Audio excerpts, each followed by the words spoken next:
Welcome back. Thank you for staying with us. We appreciate your valued company. But in case you are just joining us, karibu tena sana. This is Good Morning Kenya. My name is Jain Wambui. We'd absolutely love to know where you're watching us from this morning. So feel free to interact with us via our various communication platforms. On Twitter, we are using the hashtag Good Morning Kenya. Our official station handle is at KBC Channel 1. My handle is at Jain Wambui. And should you be leaving the comfort of your home, you can always stream us live. We are live on Facebook, we are live on YouTube, and also our website is up and running. That is www.kbc.co.ke. We welcome you to be part of this conversation. So today on Viewpoint, we want to focus on a conversation that most of us tend to have when you get to that stage in your life where you want to set up a home. Maybe you've retired or you want to just put up a home somewhere. That's when you start thinking about these engineers. But at what point should we start having conversations around the engineering profession in our country? Do you even know we have an engineering board here in our country? Well, worry not, we are here to inform you all that you need to know when it comes to the engineering profession in our country. And with us in studio to help with this conversation, to my extreme left, we have engineer Margaret Ogai. She is the CEO and Registrar at the Engineers Board of Kenya. Good morning and welcome. Thank you so much, Jane. I'm happy to be here. Karibu sana. And to my immediate left, we have engineer Dr. Johnson Matu, who is a board member at the Engineers Board of Kenya, as well as the chairman of Registration and Professional Development and Compliance Committee at the Engineers Board of Kenya. Good morning and welcome. Good morning and thank you. Karibu sana. So again, if you have any questions or comments, or if you're just seeking clarification, we absolutely welcome them. We will be addressing them as and when they come in. So let me start with you, Margaret. When you talk about engineering as a profession, for most of us, we all had it from our younger days. When I grow up, I want to become an engineer, I want to become a doctor. It is one of those professions that were highly valued. But let's start with engineering in itself. Loosely, just defining this term for our viewers. When we talk about engineering, what exactly are we referring to? Thank you very much. I would like to say that when we talk about engineering, as you say, it's a very broad. Yes. And we are looking at a scientist who applies that knowledge of science to develop everyday facilities and structures.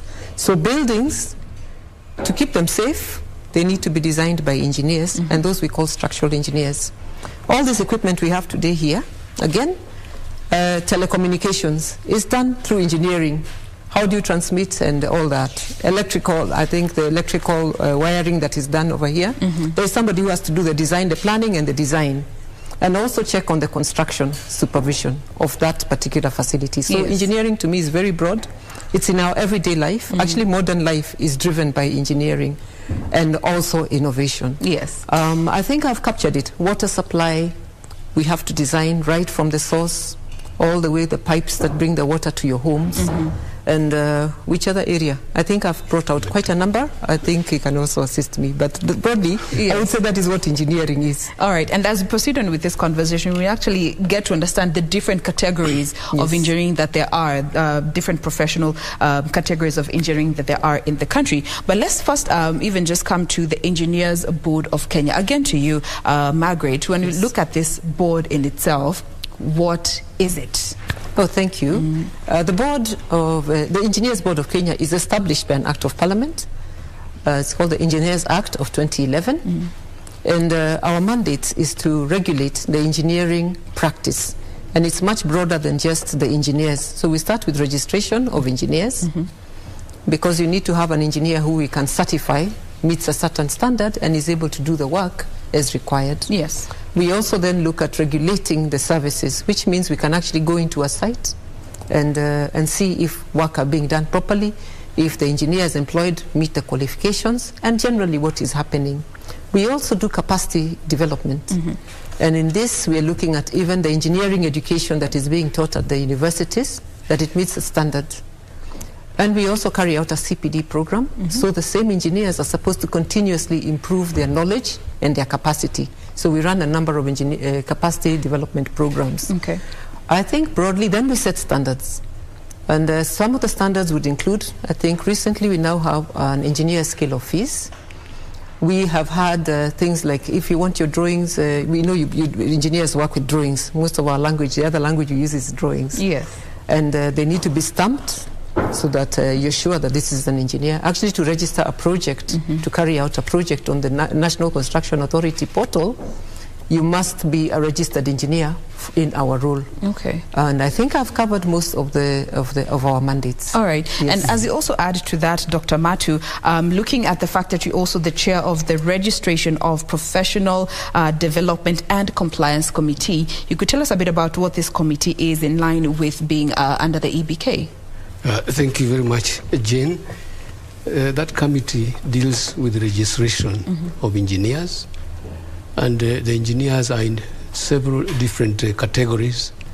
We have those who have graduated from the university, and they are registered immediately they come from the university. Yes. And after attaining an experience of about 3 years, minimum 3 years, they are now ready to apply for registration as a professional engineer. And that is where now we look at their experience and see their capability, and then we issue them with a practicing license. Thereafter, after some years of experience, they can also be registered as consulting engineers after having gone maybe through some, maybe less than about 5 years or so Of experience in the actual field. In the actual field. Yeah. And having shown that they are actually capable of handling those projects properly, they can now be registered as consulting engineers. And in terms of actually being in school where you're undergoing the training, how long does that take? In school, the programs that are there are 5-year programs.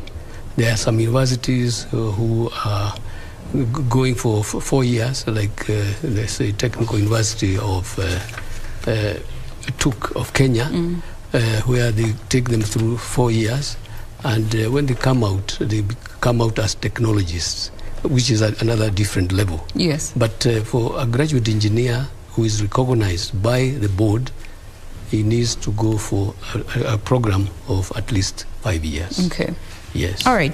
Now, let me come to you, Engineer Margaret. You had mentioned the different categories of engineering that are in the Kenyan space, because again, we are narrowing down to the Kenyan space. But for the benefit of our viewers, maybe you could give us a brief description of what these categories could be, and maybe we could start off with civil engineers. What is their field of expertise? Oh, thank you very much. Yes, indeed, we have we register categories of engineers, and we call that disciplines. Okay. I think there are sub-disciplines within the term engineers. So for civil engineers, this person studies or rather practices, and they can provide services in the water supply regime. They also work in structural engineers. That means if you're building your building, just to make sure that it is safe, they're the ones who will do the designs and generally supervise if it is the amount of tumor that you have in your building, the reinforcement, generally how thick the columns would have to be, and things like that, so that just to make sure the building is safe for use. Then we also have the highways engineers, and these are the ones who are involved in building our roads, to make sure again that they are safe and they meet standards and that they are economical for use. Are they under the discipline of still civil engineering? That is the realm of civil engineering. All right. Yes. All right. Yes. And so you have mentioned that they also can be involved in the construction of buildings and other structures. So is there a difference between structural engineers, or they also fall under this category of civil engineering? Okay. I think when we go to the university, the training that we get is very broad-based. Okay. So a civil engineer will have all these 3 fields. They will do them, and they'll specialize as they get out. And when you also start practicing, you will move into any of these fields. Okay. And that's where you'll get your expertise and continue. And when you come to us for registration, you come with a project that meets our standard, that indeed you have the rigor and understanding of the field for you to be registered. So you will select one of the three. Okay. Those are the three categories that we have in under civil engineering discipline today. But engineering is of course also dynamic and responsive. But we have also had now many other branches outside of the civil engineering. And I think that's where, we have electrical engineers who we work with, of course. There are those, I think we have mechanical engineers. They work in manufacturing.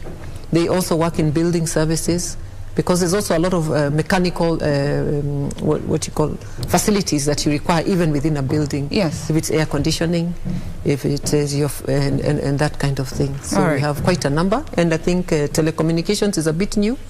It is coming under the stream of electrical engineering. And broadly, we are starting to move. We've had very few biomedical engineers, but we are glad. I think there's some universities that have started teaching that, and it's an important field. I think previously we've been having that as a technologist, technician level, but now we're starting to train biomedical engineers who then can design for you and maintain and the equipment that you need in the hospitals. So it's a broad field that we're moving into. Clearly, as we are seeing, just from this far we've got into this conversation. But now let me come to you, Dr. Matu. When it comes to the whole registration of these engineers, it is also a responsibility that falls on the board. What does this process look like from the registration up to a point where an engineer is certified and they actually have the certificate to prove that they have been registered? Yeah, thank you for that question. I want to first of all ask you something. I want to send a congratulation message, because we cannot fail to understand the environment that we are in. Yes. That we want, on behalf of ABK and the chairman and the board itself and the management of the Engineers Board of Kenya, to congratulate His Excellency Honorable Dr. William Ruto. Oh, yes. As the President-elect, and also Deputy President Honorable Rigathi Gachagua, for having been elected as President and Deputy President. And also to just say that we are praying for them, that they'll be able to lead this country to greater heights. Yes. Economically and otherwise, and to tell them that we at the Engineers Board of Kenya are available, are ready to work with them, and we have a pool of very many engineers who can help them in ensuring that the agenda that they have for the country is fulfilled. Absolutely. We have engineers, as my colleagues have said, who are in the manufacturing sector, who also are even in ICT, those who are also in housing, others are infrastructure development itself, and a lot of them in manufacturing, in agriculture, production of goods, and therefore we are saying that we are ready. And we have a pool of engineers who are very experienced in the first place. Actually, we have about 4,000, going to 4,500 of registered professional engineers in the country. We also have registered with us about 20,000 graduate engineers who are working in various fields, and some of them are not properly employed. And we have even many other consulting engineering firms that are with us. And therefore, we have adequate capacity at the moment to be able to handle projects which are going to be implemented by the government. We understand that the bottom-up approach of things, and we are saying that we need to focus our energies at the county levels, maybe even sub-county, and we would like to send engineers out there so that they can take care of the business of engineering, because we have had many instances of building collapsing, and we need to ensure that the public is actually safe. Yes. And therefore, the whole idea of the government that's coming in to focus at the bottom, we are very ready for it. Absolutely. Thank you, and I'm sorry for not... It is absolutely welcome. And you've actually mentioned something important, that you have about 4,000, going to 4,500 registered engineers in the Kenyan space. Yes. So the process of registering them and certifying them, tell us a bit about that. Yeah.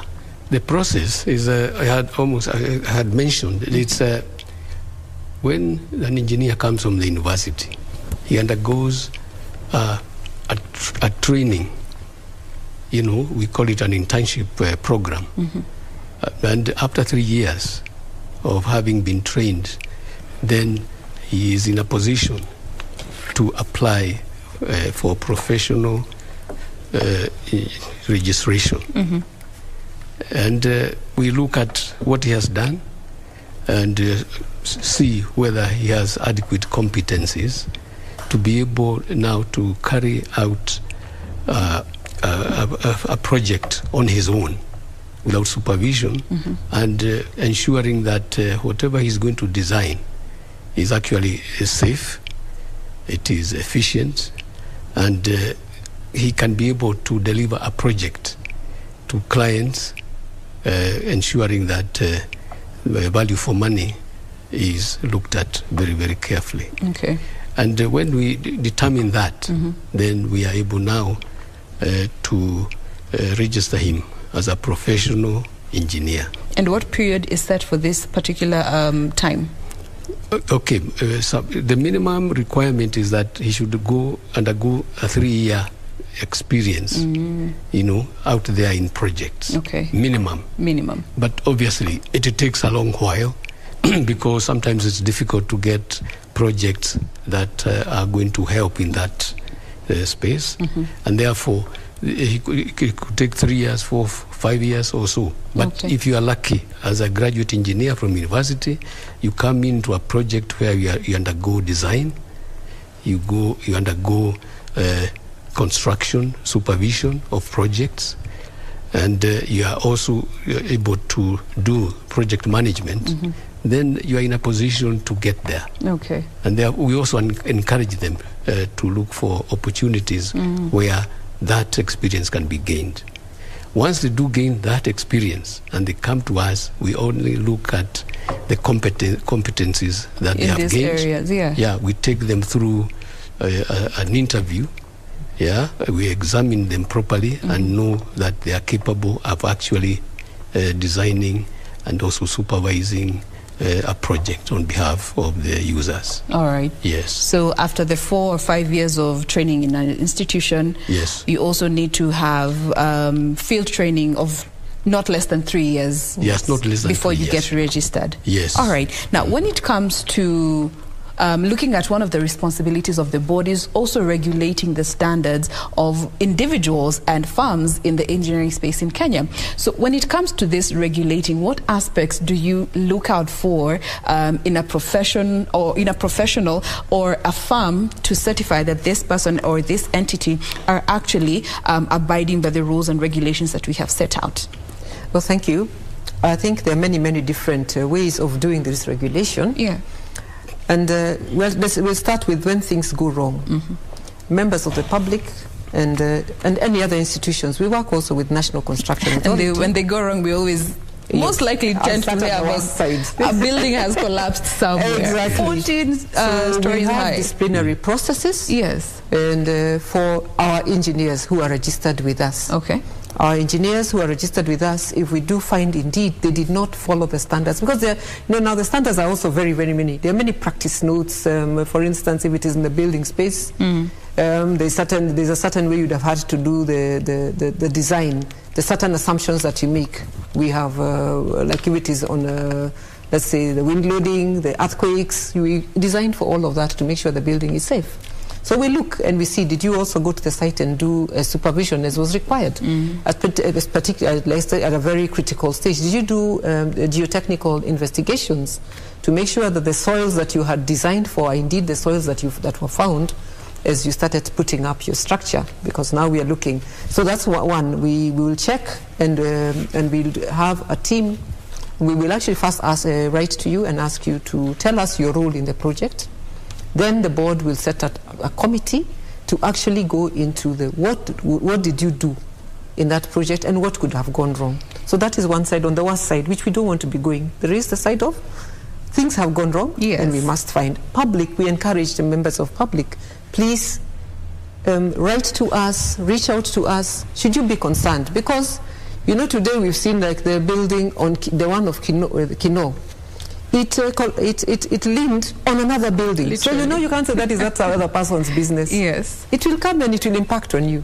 So indeed, if you have any concerns about how they are building these the buildings in our neighborhoods, it is important for us to engage local administration, the National Construction Authority, and also write to the board.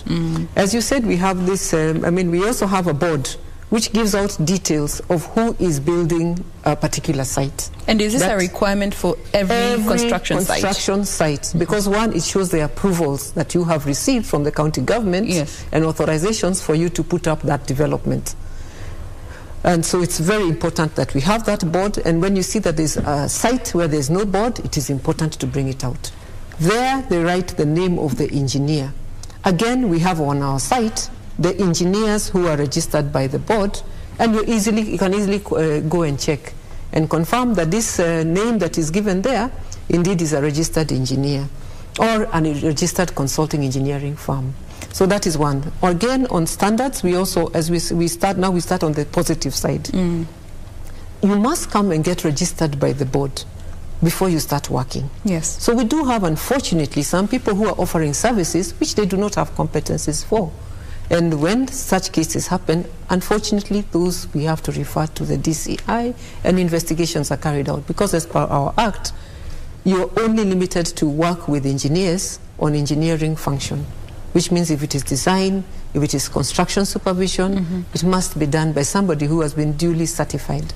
So unfortunately, and I think it comes to the pressure of lack of employment, lack of awareness by developers, sometimes they engage people who are not qualified in certain tasks. So now, we are looking at that aspect of maybe engaging professionals that are not registered. There comes in the question of those that have just finished their studies in school, yes, and they're out in the field. Yes. Are they required to work under a registered engineer, or how does that? How do they now fit into the actual field to get this training that they're required for at least 3 years? Thank you. Indeed, I think you've answered it. Once you leave the university and you you need to work under a professional engineer who will give you guidance and will give you the necessary exposure for you to gain that confidence and competencies in an area, then you come for registration. Minimum period is 3 years. And but I also want to say at this point, as the Engineers Board of Kenya, we have found, like he said, we have 20,000 engineers on graduate engineers on our roll.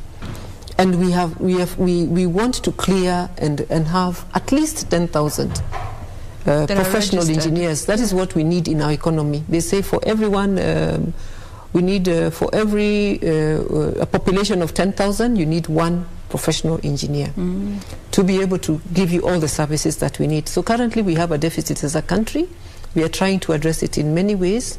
We have a graduate engineers internship program, which is funded by government. Unfortunately, because of the funding levels we receive, we are only able to absorb a cohort of 100 each year. Currently, we have about 200 engineers who we are training through that process. But we are gradually hoping to, we are also now starting to collaborate with different industries so that we can also, the engineers that are already employed in those industries, go through a structured training to come out and to become professional engineers. Okay. So I think that the first thing, of course, like I say, if it is about compliance, we need to make sure that the people who are indeed registered have the competencies to deliver safe work. And so that you can, we are asking members of the public, please go to our website. You're able to see the register, and if Engineer Dr. Matu introduces himself, you're able to see that actually he's on our register. before you even start engaging and giving him tasks that he's not capable of. It also comes down to employers. Yes. Even when we would want that, and I've seen, and we are I would like to really commend county governments are now starting to do the recruitment of their CECMs and their chief officers, and we have seen they are saying you must be a member of a professional body. So we are looking at engineering functions. If you want to be the head of roads, we are asking that they should have professional engineers. Then he's able to oversee that whole function in a proper way. Again, you can imagine all these people, we are receiving approvals for the approval process. On the other side, you have to have a counterpart in the public space who is receiving this and saying this actually meets the standard, the calculations were done correctly, and this engineer is indeed registered. So we are also, when we did a study, I think recently in March of this year, and we are just about to release the report, we actually found there's a dire need to increase the technical capacity in the counties so that we have also professional engineers who are looking at the drawings and carrying out the engineering function. So I think that is where the side I was saying, the more positive side is that we would want to have the right professionals at all levels of delivery of this project, because it starts by project conceptualization. You come to the approval stage, you come to the supervision stage, you also go to operation and maintenance, because a building still needs to be maintained in a certain way so that it remains safe throughout its life. I think that is where we are. We are glad we are getting a lot of cooperation. Yes. I think both from public, we've seen a lot of times, we do get people actually writing to us and saying, I'm complaining, so-and-so is even your engineer, and they didn't do this the right way. And we carry out these investigations. We have about 30 or so active cases today, which we are now setting up teams so that we can investigate. And obviously we are also looking at not only punishment side, but really how do we strengthen long-term solutions. Yeah, let me give one now more simple example. Before you actually give that example, we need to take a very quick commercial break. All right. But we'll be back to pick up from that particular point. Remember, we still welcome your questions, comments, or clarification using the hashtag Good Morning Kenya on Twitter. Stay with us. We'll be right back. Thank you. Thank you.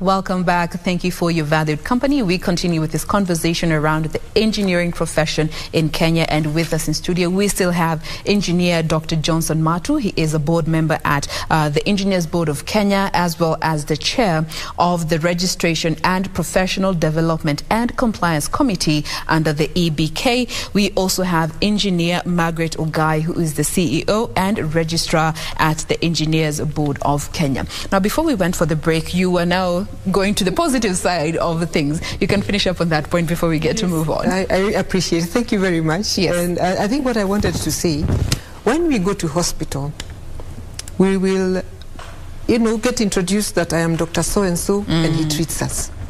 And you have no, doubt that you're being treated by a professional. Yes. So we have regulated, I think, the medical space very well. And it's very important, because you cannot be diagnosed and given treatment by somebody who doesn't know, isn't it? Yes. So we trying to have weeded out people who are quasi-doctors or quack doctors from the space, unless, of course, you now move and go very informally. But when it comes to the engineering space, yes, something we are working on, and we are going to, and we are, that you find many people introduce themselves as engineer. Somebody with a hard hat, probably he's working in a mujengo and has not gone to an engineering school, but will be able to offer you professional advice. Will be able to say, hiyo chuma umeambiwa na engineer ni mingi sana. Toa kiasi ndio we save. So I think that's really what I wanted to bring out, and I think it is to do with people not quite knowing the role of engineers and taking a lot of risks upon themselves. But I think as we are going on, what we've done, we are trying to bring in tools to help members of public to identify who is a bona fide engineer. Apart from our register, which is on our website, we also have engineer's ID. So you can always ask somebody, by the way, you're an engineer of what? Maybe you can show me your ID. We are asking. So I think that these are some of the things we have seen to help us now to distinguish somebody who is qualified in a certain field to give you advice and support as you put up your mjengo. As citizens, we also have responsibilities in line with this particular conversation, because let me come to you, Dr. Matu. Almost each and every day, you will come across a new construction site, a new building being put up, a new house being put up. We are seeing, especially residential projects being set up across the country. But then again, looking at the fact that when it comes to registered engineers against the demand, there's a very big gap. But we still see buildings being put out left, right, and center. And for some, they might not actually have that board that gives the information of whom the engineer in charge of this project is and the licenses that are required. How do we address this gap? How do we address that gap? Because again, I call it citizen engineering, where we want to be in charge of our own construction projects. How do we address this concern, and what are the risks actually? Yes, thank you very much for that question. I think there's a question that that needs to be answered. One, I must say that yes, there's a gap, but the gap is not so big because what has happened is that even with the few engineers that are there, they are not being approached by the developers to do their work. If they were approached, actually, they would be able to handle all the designs and the supervision that is required. However, I must say, at the Engineers Board of Kenya, we are trying our best to convert the graduate engineers who have not been registered to professional engineers who can now be relied on by the property developers, so that we create a bigger pool. And we are looking and saying that maybe in another 5 years we should reach about 10,000 professional engineers. And that's a good number which can handle most of the projects that are coming up. To design a building is not that very difficult, and for engineers who are already experienced, they can take a very short time to do, and they can do many projects, provided that they are paid properly by the developers, and provided they are actually involved in those projects. What we have seen out there is that some of the developers approach some of these professional engineers during design. When they do that, they design and give them the drawings. But during construction, they do not involve them at all. And that is where problems do lie. Because at that point, the developers assume that the fundi that my colleague was just saying is capable of actually handling the whole project from there up to the end. And that is a big missing link. And they should understand that the engineers, when they design, it needs to be interpreted. Their design needs to be interpreted to the contractor, the one who is constructing, by an engineer, so that at least they can understand the basis. And translate it properly. And translate it properly. A fundi may not and will not be able to translate it. And that's why my colleague was saying a fundi can come and say, look, this the way it has been designed, it's too much chuma. Okay? Mawe ni mingi sana. Mawe ni mingi. ama mawe ya inchi 9 ni kubwa sana, tuweke ya 6. And it doesn't know that maybe we put that 9-inch stone to be a load-bearing kind of structure. So that is where they go wrong. So it needs an interpretation completely. Again, you may go to a certain site whereby it is a marshy area. People are now buying plots everywhere. And you may find that your plot lies in an area which is a wetland. You need a proper design by the engineer to be able to handle that kind of soil which is there. You know, some investigations needs to be done to know the strength of that soil, so that when you're putting a building, you know the kind of structure that can actually support the number of floors that you want to go. How deep you also need to dig. How deep you need to dig and remove, so that you can find a firm foundation. Yes. Yes. Now, this brings me to also this other phenomenon, and I'm sure both of you have interacted with so many people being in charge of their own construction projects. And I am speaking also from experience. You know, I was part of the team that was helping my father design our home. You know, I was there with a pen and a paper drawing, this bedroom will be like this, we'll have this space in the center of the house. All those grand ideas that we have. And then we say, ndio nijenge. You just get somebody who maybe you have involved in the past for a small structure. Ndaka nijenge nyumba. What are the risks that come with this aspect of us regular mwananchi who are not qualified in any shape, manner or form in the engineering field being involved or in charge of our own construction projects? Yes.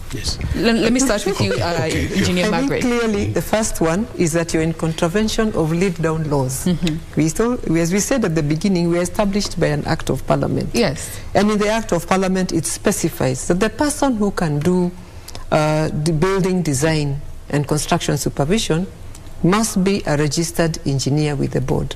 So unfortunately, that is a big legal risk that you take upon yourself. Two, you also take the risk of not meeting a cost-effective solution. Most times when you don't know, what do you tend to do? You over-assume, isn't it? If you're not so sure, I'm not so sure if I'll have 10 guests coming today, you're going to cook for 25 people just to be safe. So that, again, you're going to lose out in terms of the finance. Yes. Because we tend to, if you're not very precise like an engineer in their calculations, you tend to, you put in a little bit more. Or get the wrong thing as a whole. You get the wrong thing. I think the worst, and I guess, and I'll then leave it to the board member to carry forward, is obviously that building can collapse. And you will lose that whole investment. And you might even, integrity. Yes, and you might even in that process injure, or even at worst case we can have loss of life. Now instead of you living with a case of I was trying to save, or I don't think I need an engineer, you're now going to court because kuna fatality. And unfortunately I have seen it, particularly we have seen it with our own citizens, with our graduate engineers, and even in our own professional engineers if they are practicing in the wrong field. If you're registered as a structural engineer, please don't try to do also the electrical aspects of that project, because you really don't have competencies in that area. But I think, I'm sure he will be able to. Yes, and supplement. Dr. Matu, you can add on to that, because we also, a few years later, you start seeing cracks on the walls, and especially even in some rentals, because these are stories that we hear from so many people, cracks on the walls, and maybe that's a 5-story building. Yes, indeed, that happens quite a lot. We have seen many buildings like that. And it happens because quality control. There's nobody checking the quality control when you do not involve the right professionals. If you do not involve a professional engineer, the mixing of cement, for example. It's a science in itself. It's a science, indeed. Yeah. So you cannot just say that the engineer had said we are going to have one bag two aggregate portion or sand, like this. Simiti moja na wheelbarrow mbili za mchanga. Like this. Yeah, and the fundi might say, look, why take all that? One cement bag can even take tatosha yote. So, and you start compromising on the standards right from the beginning. That maybe could last you for a short period, maybe 5 years. It may look okay, but after that, when it goes through a test of time, maybe some little movement underground, then cracks start appearing. Yeah, and the aging of the concrete itself, it is a process. If it ages also, it may also bring those problems. Some concrete may not have adequate water in the proper mix, so that it is a dry sort of mixture. And therefore, the quality itself is a critical area that needs to be looked at very, very carefully. Okay. And therefore, even after 20 years, you have still a risk of having a collapse, of losing your investment, of people dying out of that mistake that was made from the beginning. And that is a very big risk. So buildings are supposed to stand the test of time if they're constructed the right way. Yes, we know where it has been done properly. Even in the Western world, we have buildings which have lasted over 400 years, 400, 500 years. We have the Pyramid of Egypt, which was done in BC, before Christ, and they're still standing. So where can our viewers actually get access to these professionals? Because actually there's also a question here from somebody on Twitter who's Anajita Mjuaji, enjoying the conversation, asking, number one, is software engineering a discipline too? And does EBK register software engineers? How can our viewers get access to these registered engineers? Let me start with you, Dr. Matu. The registered engineers are normally published annually in the Kenya Gazette, and they also appear in the newspapers, and they are also in our website. Clearly, if you want to have a professional registered engineer, you'll go to the website and you'll be able to select the person you want. Yes. Yes. All right. Maybe you would like to add on to that aspect of also looking at how we can access these professionals, because they are there, but there seems to be a link as to how the common mwananchi like me can access them. I think, yes, thank you for that. And I'm very, very, really, I think we're very grateful that KBC, you've given us this platform, because we've also realized that part of it is just engagement with the public, to become aware, because sometimes you don't know the risks that you're taking. So I think this is the first step. We want to be understood. We also want to walk the journey with the same wananchi, because we understand they have challenges. Yes. I mean, really, truly, we do agree. But I think we want to support and give the technical support where necessary, so that we can keep improving on this, in the investments, because we want to protect your investments. Having said that, I think apart from our website, and we do a publication, a Kenya Gazette, every year. By March, we close all those who we actually publish, and it's in the Kenya Gazette. Okay. We are going to do a lot more public awareness and engagement at county level, even if it is barasas. We are really looking at what we need to do to continue to advise to advise. And that's why I think I started by saying we need to also have professional engineers within the same departments that are processing, because at the end of the day, you're going to send your drawings for approval in the county government, but who is receiving them and who can advise you? That by the way, who you see engineer, ambaye amekuletea hii drawings, so at a stamp, or who, yeah, you know, so he'll just stamp, or who, or he might ask you, and who is going to do your supervision for you? Make sure. So I think there are many stages, and we want to work in a very collaborative way. Yes. To be honest, we now have a collaborative, an MOU we have come up between the Board of Registration of Architects and Quantity Surveyors and the National Construction Authority and ourselves, because these professionals have realized, as we move to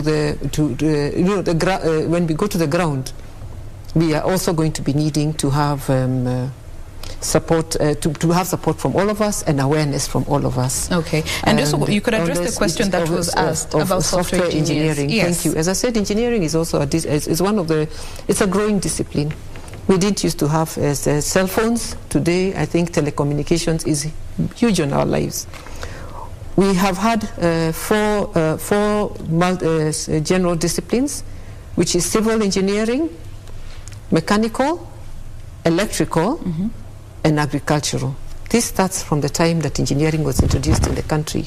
And let me say that Kenya, in the region, East Africa region, is the heart of engineering, because the first engineering school was established in Kenya. But we have now recognized, as I said, we are growing. There are more there are other disciplines coming in, and what we've done is set up an advisory team.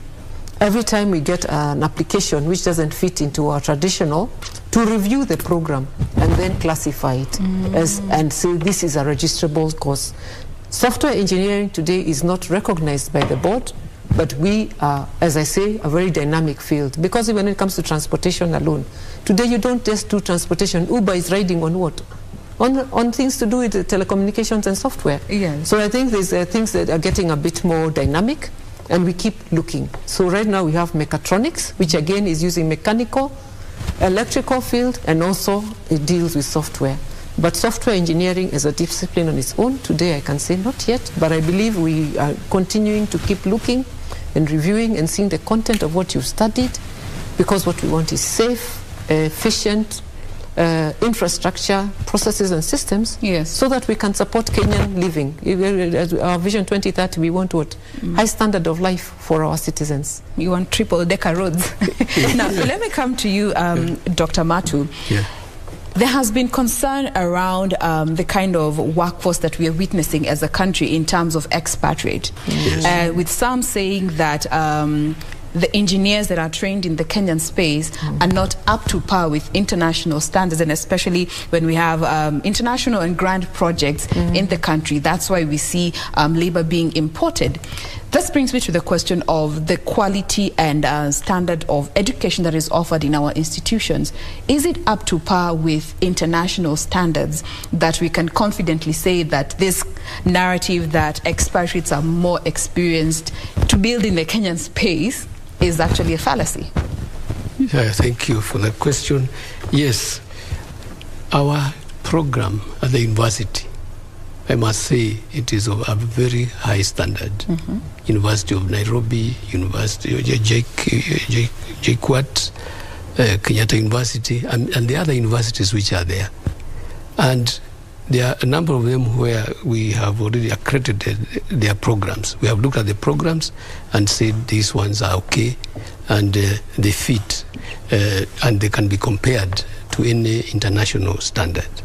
I think Kenya, our universities are at a very high space, and therefore, what I'm saying is that the graduates who come out of university are very well trained by the time they come out. Yeah, and that that idea of saying that the people coming from outside are better than us, I think that is not true, and we have proven it.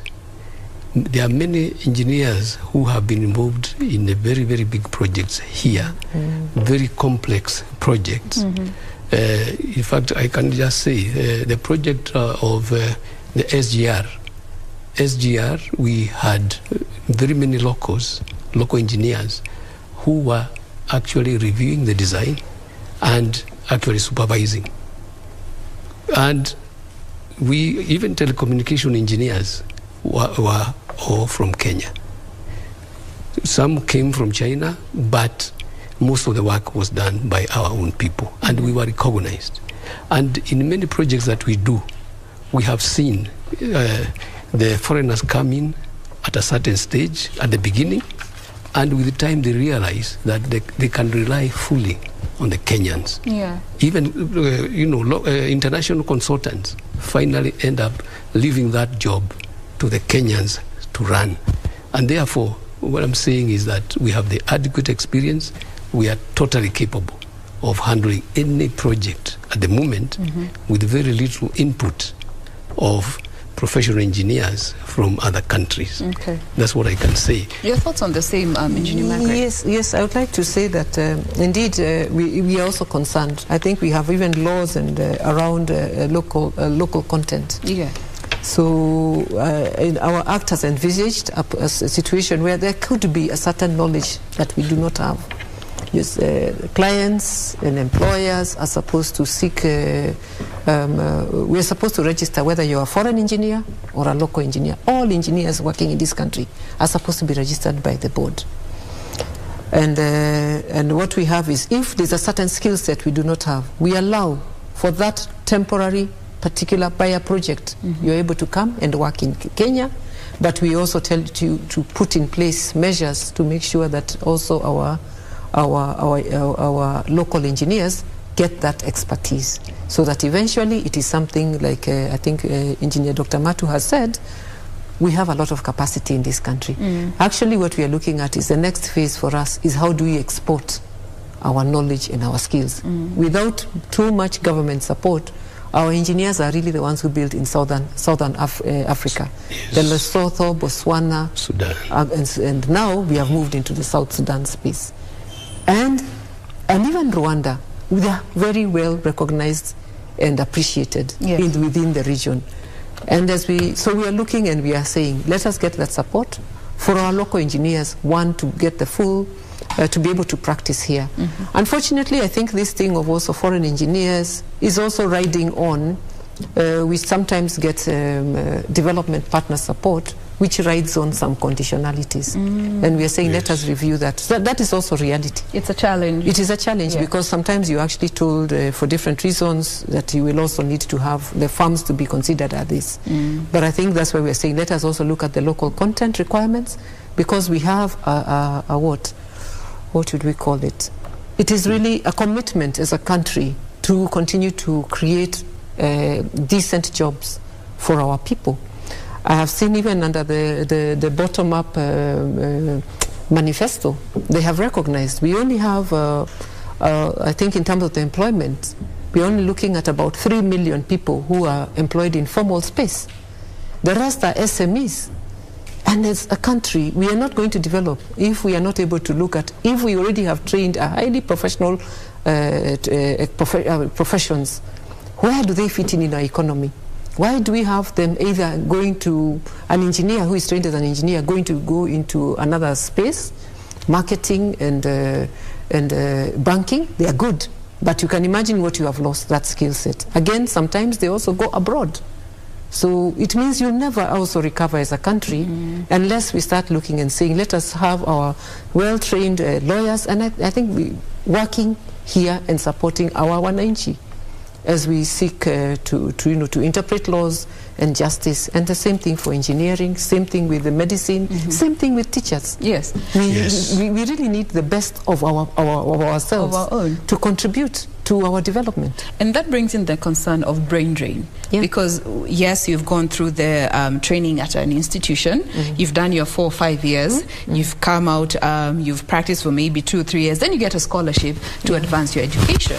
International scholarship for that matter. Go to this particular city, finish training, but you find most of these individuals get employed where they go for this further training, where they get the scholarships, and fewer times they come back to bring that knowledge here in the country and even to our schools, because I can attest to the fact that most universities, our lecturers are quite old. We never see young lecturers, and especially in a hands-on field like engineering. What can we do to address this concern of brain drain and returning this knowledge back to the country? Should we resort to conditions? Let me start with Dr. Matu. Yes, I think that is very true. But you know what has been happening? Number one is that lecturers are very much underpaid, and that's a big problem. So that the salaries of the lecturers and the professionals outside there in practice, there's a very big gap. Wage gap. Wage gap. And that is number one, really. Otherwise, most of the people you see there in the university are really passionate teachers, lecturers who really just want to pass on knowledge to the young people. Yeah, and if they were only paid a little more, we would have more people remaining at the university. Yes. Yes, that is very key because they have really suffered. That we have seen many of them stay there after some time. They go out of the country and they get very big jobs outside there. And they would rather stay there. And would rather stay there. A lecturer, you know, who is a lecturer here, when he goes out there, within a short time he's a professor, you know. When they go there, they are recognized a little more than we do. And therefore we need to look at the universities, ensure that the lecturers are well paid, and even in our education system, the teachers really need to be paid well. All right. Because finally, at the end of the day, they are the ones who have trained all of us, including our president, including everybody else, the doctors, everybody that we have. So we need to concentrate a lot of resources in that space so that we ensure that they are well taken care of. All right. Your thoughts on the same as we bring the conversation to a close? No, I really appreciate that. Yes, I think indeed there is brain drain. And I think the first thing is how are we accommodating all our trained professionals within the economy? And some of the solutions, I think, are how do we pay these professionals? We want to also train to give everybody their best. If you've got to focus and do research, even researchers, they tend to be undervalued and kept aside, and you cannot progress as well if we don't have innovation, to solve the problems that are with us as a society. I think as a board, what we've done, we also have what we're calling an academic a collaboration we've set up within this. It's started with the State Department of Infrastructure and the academia. Yes. Because we've said that even when it comes to research, local research, we would want that if it is the road agencies, they are always using the best knowledge, and they're using the universities to generate that knowledge. Through that same research, we think our engineers, our younger engineers who are working as lecturers, can also come to us with registrable projects, and they would get registered. Yeah. So I think it's a win-win that we have established through that. I also look at, I think everything has, yes, this brain drain, but also remember, those are our ambassadors out there. We don't live in an isolation. Yeah. Today, the world is what we call the global village. So we are also encouraging that mobility. We want our engineers to be out there, like I said, to be in South Sudan. Because what do we get then? Remittances. Good remittances. Even remittances. Yes. I think what we get from diaspora is also good. Yes. We have reached out again. I think through the Institution of Engineers of Kenya, who we partner with very well, we're trying to have a constituency of diaspora engineers, because that same knowledge, if we want to do capacity building programs, we would ask that person who is practicing in an advanced economy, come and train our engineers on these things. So I think it also works two ways. But I think, like he says, ultimately, we first need to have saturated our economy with our own skill sets here, but we also very much want to be outward looking, because there's a lot more to gain to be, to be part of the world economy, because then there is no limit to what we can do. Absolutely. And I can assure you, Kenyans, I think we are doing very well. With a bit of support, we have our structures in place. Okay. We have the dedication, and I think everybody wants to do very well for this economy. Let's support each other, and I believe we'll be able to transform this country and our economy. Thank you. I think that's a good point to just pause this conversation, because again, we live in a developing country, developing times. Things keep changing, and as they do, we will be here to ensure that we bring you this information straight from the experts. And with us in studio this morning, we have been speaking with engineer Dr. Johnson Matu. He is a board member at the Engineers Board of Kenya, and also is the chair of Registration and Professional Development and Compliance Committee under the Engineers Board of Kenya, as well as engineer Margaret Ogai. She is the CEO and registrar at the Engineers Board of Kenya. Thank you very much, lady and gent, for being with us today. We appreciate your time. Thank you. We have Elijah Macau saying stunning guests with us in studio this morning. We're encouraged. Thank you. All right, so that brings us to a close of this conversation, but we are not done with Good Morning Kenya. We have so much more still lined up for you, so do stay with us. We will be back after this breather.